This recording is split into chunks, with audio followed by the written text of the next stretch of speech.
emperor began to take a review of the situation of affairs and the intrigues which had affected his downfall. I was aware of those intrigues, said he. I could have punished the leaders of them, and perhaps I ought to have done so, but executions were repugnant to my feelings. I was averse to shedding blood. 10th, the emperor complained of slight abdominal pains, which yielded to a bath. I am well, said he. I do not want any doctoring today. Go and take advantage of the Sicilian's permission to visit the hospitals. I see one of his Kalmuks coming. Probably it's the one appointed to watch over you. Napoleon had guessed rightly. It was Dr. Arnott, whom His Excellency had ordered to accompany me. I placed myself under his guidance, and we started. We went first to Jamestown, where I found nothing but dysentery and acute and chronic hepatitis. Nobody escaped the influence of the climate. There were, however, some cases of inflammatory fevers, but the number of them was small. The hospital Jamestown exhibited nothing that I had not under my eyes at Longwood. I went to that at Deadwood. Here were the very same disorders as at Jamestown, but so rapid in their progress, so terrible in their effects, that 1 hour, 1 instant was sufficient to upset the whole system of the animal economy and render unavailing the most efficacious remedies. I never had a better opportunity of learning to appreciate the value of time and the fatal consequences of delay. Having seen and examined this hospital and admired the order and regulation of the establishment, I proceeded back to Longwood. I was no longer in company with Dr. Arnott, but under the escort of a brave officer, with whom I soon began to enter into conversation. The rain had saturated the ground, and I felt impatient on seeing my horse floundering in the mire. That is, said my companion, the inconvenience of argillaceous soils. We must put up with it. Very well, answered I, but persons perched on the summit of mountains ought not to be exposed to the inconveniencies to which plains are subject. We are now on a bank of clay. The rain does not penetrate into it. It either settles on the surface and makes it clammy, or slides over it from its summit to its base and renders the whole extent of it greasy, slimy, and slippery. In conversing thus, we reached the spot whence we discovered a prospect, which offered to our view rocks half detached from their bases and abysses of almost immeasurable depth. My guide examined and explained these convulsions of nature with a degree of care and pleasure which a geologist alone could feel in witnessing such a scene, expatiating on volcanoes, lava, fissures, levels. I could see that St. Helena is a volcanic production, and that was quite enough for me. I felt less interested about the interior than about the surface. I gazed upon the heaps of rocks whose summits are lost in the clouds. I followed them, running in chains from east to west, breaking suddenly into bifurcated groups, advancing towards the south, bending towards the north, and offering a spectacle of disorder and confusion, of masses and needles, precipices, fragments, and mountains, seeming to dispute for space, which no other spot in the world could exhibit. You would see much worse, said my guide, if you were to climb to the top of Diana's Peak, whence your eye would compass the whole island. What could I possibly see worse than peaks and precipices without a tree or any sign of vegetation? How dreary, how barren everything appears, and could they? Undoubtedly. We continued to advance. Suddenly the prospect expanded, and the officer stopped to point out to me the picture before our eyes.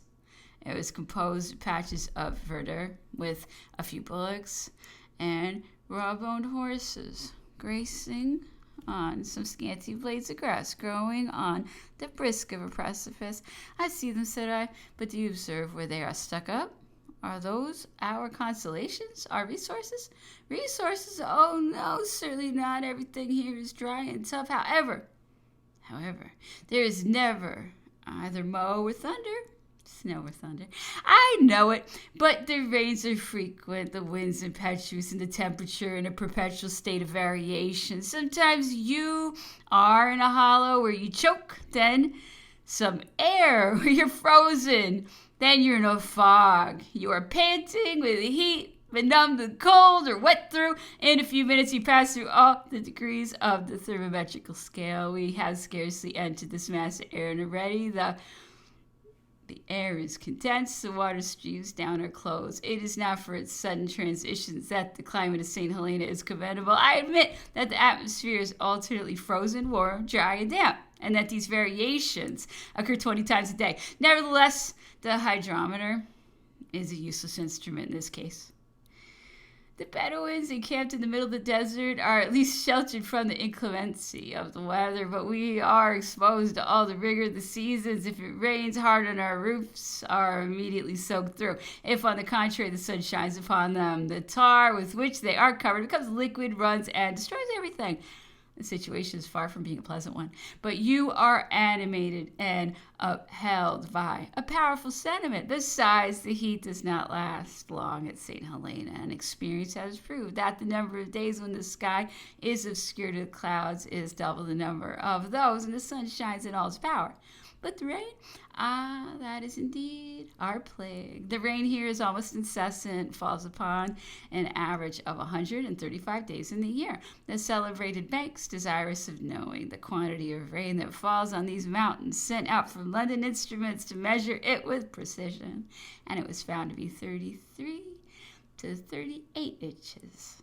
12, 13 inches more than in England. Everything around us is very unlike the beautiful climate of Italy, and above all, very different from the circumstances in which he was placed in that country at a certain period when his ascendancy there was all powerful. When I fought under the banners, we were numerous, resolute, and determined to conquer, but his dispositions were so skillful, and his movements so prompt and rapid, that we were always beaten. It was in vain that we excited the nations to war. He disarmed them with the proclamation, calmed them with the order of the day. I recollect still his beautiful address to the inhabitants of Carinthia, and the effect it produced. 11th. The emperor has had a good night, bath, usual exercise. Well, doctor, he said to me, what have you observed? I gave him a few words, an account of what I had seen. You are a dunce, sir. Bathurst would even say a dishonest man, a traitor. Liver complaints? Why, they are unknown in the island. Ask the governor, the minister, ask all England. This is the most salubrious spot in the globe. It has been chosen by the pupils of Pitt. You may rely upon their sagacity. Do you not know that hepatitis is not tolerated at St. Helena, that Sir Hudson will not admit those kinds of disorders, and that he forbids the approach of the coasts to them? Every disease has permission to put in here, except diseases of the liver. Madame Antoine thought proper, when here some time ago, to suffer from an affection which she had already labored under at Paris. She complained of it and asked to return to Europe, but was told that it was all idea and imagination, and her doctor was severely reprimanded. He soon acknowledged his error, and the seal of complaint was removed to some other place. It was no longer the liver that was affected, but another organ, I forget which, and that alone. His Excellency then assented and granted a passage. Doctor, what men we have to deal with! To transform the air into an instrument of murder is an idea that never occurred to even the most ferocious of our proconsuls. It could only originate on the banks of the Thames. How wrong I was to... But events were following each other so rapidly that I had not time to reflect or to make any arrangements. The 12th. The emperor is every day better. After his bath, he went out into the garden, whither I followed him. He first spoke of Corsica and described in glowing language its sights, its valleys, its mountains, and passing suddenly from his country to his family, he said, you have resided a long time in Florence. You know that my family is originally from that place? Yes, sire, your family was patrician and ranked one of the first there. Do you know the house they inhabited? It is a monument, sire, a curiosity which does not escape the notice of anybody. It is in the center of town, is it not? It has a coat of arms sculpted in stone in the front. Yes, sire, and it is preserved entire.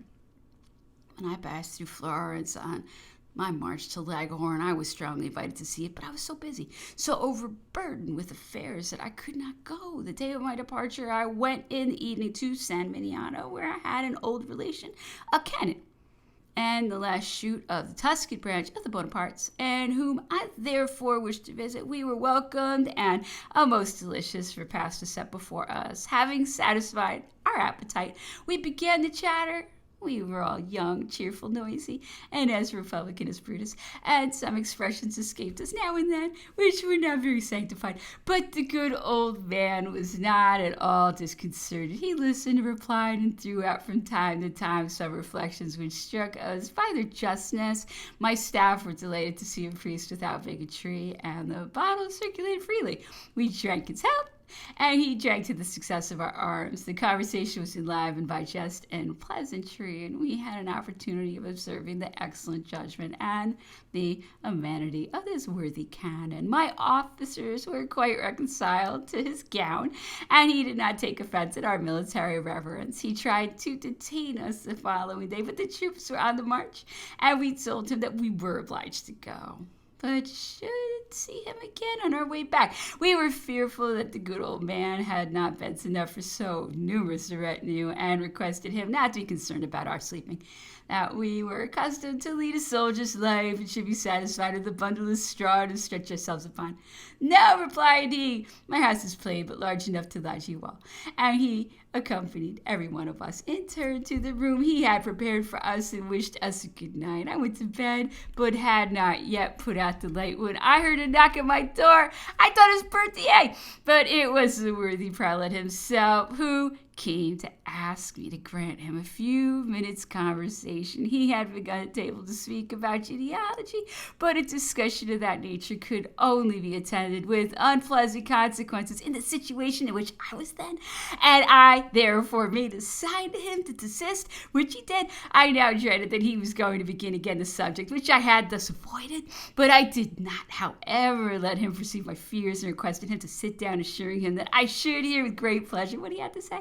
He began by speaking about the protection which Heaven had extended towards me, promising a continuance of the same protection if I would undertake a pious act, which would not cost me much. I had listened patiently to the recital of the history of all the Bonapartes and of the actions of one of them, and was at a loss to guess what he was driving at when he suddenly told me, in a kind of ecstasy, that he was about to show me a document of infinite value. I certainly thought he was going to produce the pedigree of the family, and the fear I had to offend the old gentleman was scarcely sufficient to suppress a burst of laughter, which was rising in spite of myself. But to my great surprise, instead of a parchment or grotesque diploma, something still more comical made its appearance, being no less than a memoir in favor of a Father Bonaventure, whose beatification had long since acknowledged, but whose name had not yet been inscribed in the calendar on account of the excessive expense required for the ceremony of canonization. Ask the Pope to proclaim him, said the worthy canon. He will grant your request, and perhaps it will cost nothing, or at least very little, out of consideration for you. His Holiness will not refuse to place another saint in heaven. Ah, dear kinsman, you do not know what it is to have a saint in one's family. It is to him, to Saint Bonaventure, that you owe the success of your arms. It was he that conducted you and directed you in the midst of your battles, and be assured also that the visit you are now paying is not the effect of chance. No, dear kinsman, it was against Saint Bonaventure, who inspired you in order that you might have an opportunity of knowing his merit and returning good for good, service for service. Do therefore for him with the Pope what he has done for you with God. I felt strongly inclined to laugh at the pious eloquence and the earnestness of the old man, but he was so sincere in his belief that it would have gone against my conscience to wound his feelings.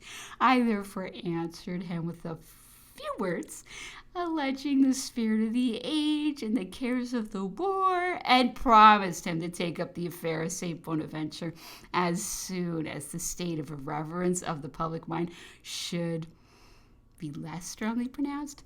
Dear kinsman, said he, you satisfy my most ardent wishes. Allow me to embrace you. You take the interests of heaven to heart, and I predict that success will crown your enterprises.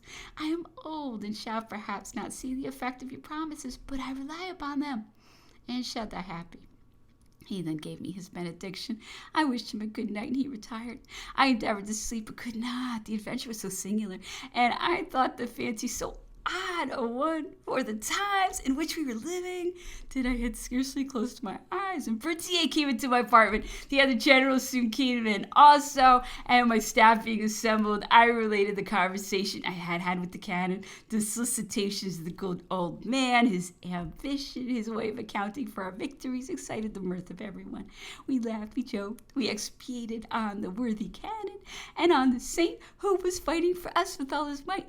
If the canon had heard us, if he had known how devout I was, we were going to set off, and I was desirous of leaving the canon in token of remembrance and of satisfaction for the reception we had met with. But what could I offer him except the legend? I thought in vain, when suddenly I recollected that I could dispose of across the St. Stephen. I dictated a few words to Berthier, a courier was dispatched, and we took our leave of the old man, who embraced us and gave us his benediction. In a few days, the cross was sent to him. We proceeded to Leghorn, where a scene of another description took place. The town was governed by a man whose character I have had an opportunity of apprehending since my downfall. I have but little to fear from him then, but he had not been favorably spoken of to me. My troops were extenuated, and time was precious. Unwilling to be exposed to useless chicanery, I sent for him. I loaded him with reproaches and got rid of him. However, I went too far. I exceeded all bounds. I had only intended to remove him, but I ill-treated him. I was wrong. I have been enabled to convince myself since that Spinachi was full of loyalty and noble sentiments. I had proofs of it at Elba.